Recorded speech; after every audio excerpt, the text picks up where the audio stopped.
Now, if any of you know modern Hebrew, in Israel, they use the Sephardic accent, right? Not Ashkenazic. Ashkenazic means East European, which also means Yiddish. So the pronunciations are different, but it's the same words. For example, war is milchama, they say in Hebrew. We say milchama in Yiddish, the same word. Shalom in modern Hebrew, shalom in Yiddish. Shalom aleichem, what I said before, peace unto you is what it means. In Hebrew, they would just pronounce it shalom aleichem, right? In modern Hebrew, which is Sephardic accent. Okay, kavod is honor, but we say kavod. How about a wedding? How do you say? A chasana, right? So in Hebrew, modern Hebrew, I should say, it's chatuna. Sounds quite different, right? I remember the author, Isaac Bashevis Singer, a famous Yiddish author. You might have read something by him, certainly heard of him, right? He was the first Yiddish author, and only, I believe, to win the Nobel Prize in literature. And way back when I was in Queens College studying Yiddish, he was he was the professor for a special course I was taking, an advanced course in modern Yiddish literature. And I had the opportunity to talk to him privately a number of times. Gave him a lift to the subway sometimes when he was after the class and so forth. I even met him once in his apartment, so I have quite some nice anecdotes about meeting with him and talking with him. So I remember once he said to the class that "Vos faratam hot chatuna." Like, what kind of a taste does a chatuna have? So it's darf sein a chasana. It has to be a chasana to sound. So he was just saying that in Yiddish, chasana, that sounds like something very freilich, right? A lot of very fun, joyous. Chatuna is hot kein tam. It doesn't have a taste. To a Yiddish speaker, you pronounce it the Hebrew way, it doesn't sound like it's so much fun, a chatuna, but a chasana, oh, that's fun. Same word though, right? Okay, well, if we talk about passages of time, rites of passage in life, we have chasana, and eventually nevech, or how do you say, mishteins gesagt, means unfortunately, levaya. That's a funeral, but it's also from Hebrew. So all these rites of passage generally come from Hebrew, important words like that. So let me remind myself, ich habe ungeschrieben, etliche Dämonen. Dämonen is a reminder. Ich will gelillen nicht überhippen, etwas sehr wichtig. I don't want to forget something that might be very important. And I said the word chalila, which means God forbid.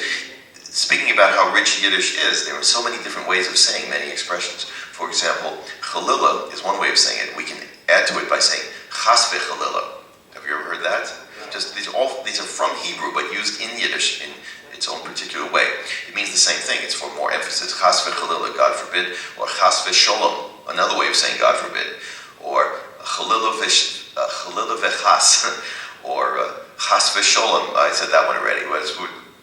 Any combinations, permutations of those words, many different ways of saying it. So you have a lot of choices of how to express things in Yiddish. I was mentioning, some other Hebrew words used in Yiddish. Words like a suffix, you know what that is? It means a doubt. Sveikis are doubts. You say nadova, was meitos. What is that? Nadova is a gift of charity, a contribution. So nadova. Tzedakah. That is charity, right? Tzedakah, or again, tzedakah, you would hear in Israel today, but it's the same word. We say tzedakah. Interesting, too, about the culture behind the language. The word tzedakah is a good example because it comes from the word tzedek, which means what? It means justice. So tzedakah in Yiddish has a slightly different connotation. It's not something, in English it could be something more like, you're giving to someone out of the goodness of your heart, charity, right? But in Yiddish, tzedakah means it's doing the right thing. So that's a nice thing to think about, right? About how it's looked upon to help out people who are less fortunate in Yiddish culture, and Jewish culture generally is thought of as just doing what is the right thing, from the word tzedek. Like a tzaddik. Tzaddik is a holy person, right? Saintly person. But you see the relationship of the word tzedek and tzaddik or tzaddik.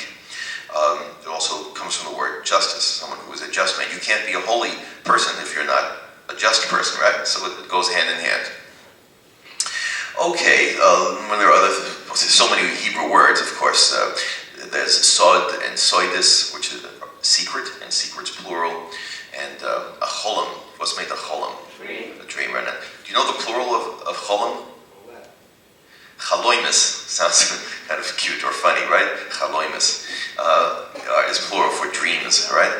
So, well, of course, I can go on and on with examples of the Hebrew words, but this is all part of that richness of Yiddish, the Hebrew element added to, of course, the Germanic.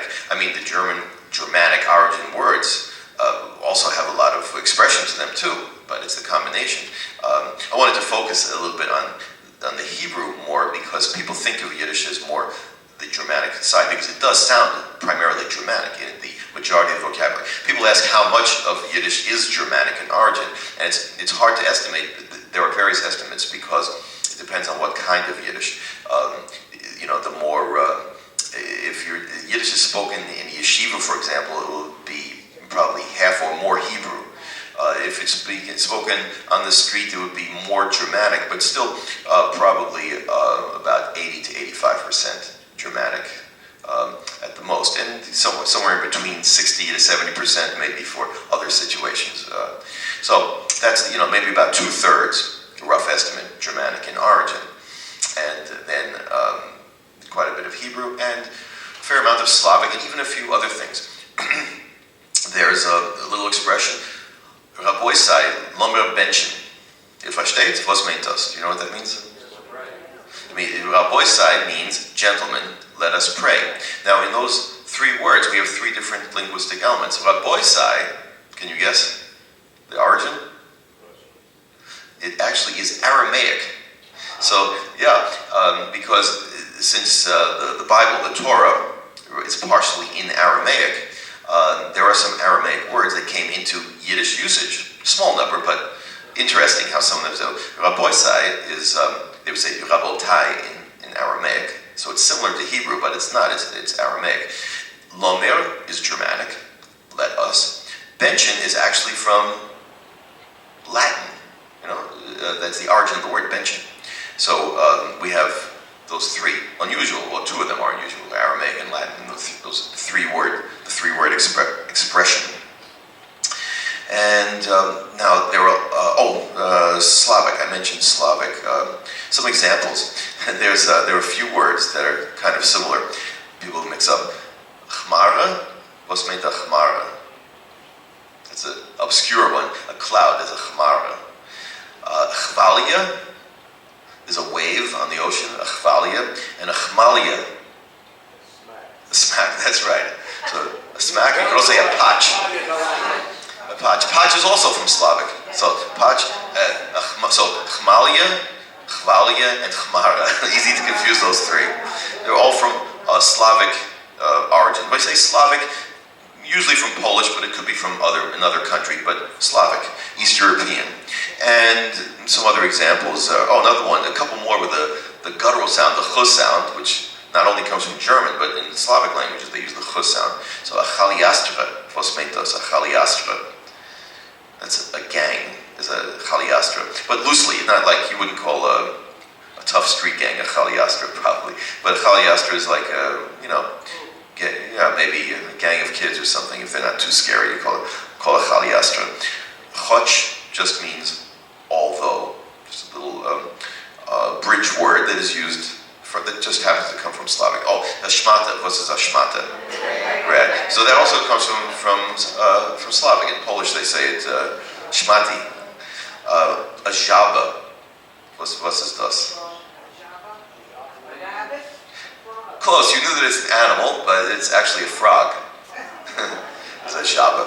Okay, there's so many, but now what's also very interesting are the combinations of words, the newly coined words in Yiddish. I mean, not new anymore, but at the time, words that were coined from different linguistic sources.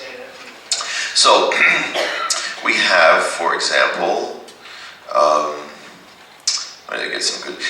How about a kolboinik? What's meant a kolboinik? Does anybody know what that is? A jack of all trades. Literally, it means someone who has everything in him. Kol boy means everything inside. From Hebrew, Kol bo, you would say in modern Hebrew. Kol boy.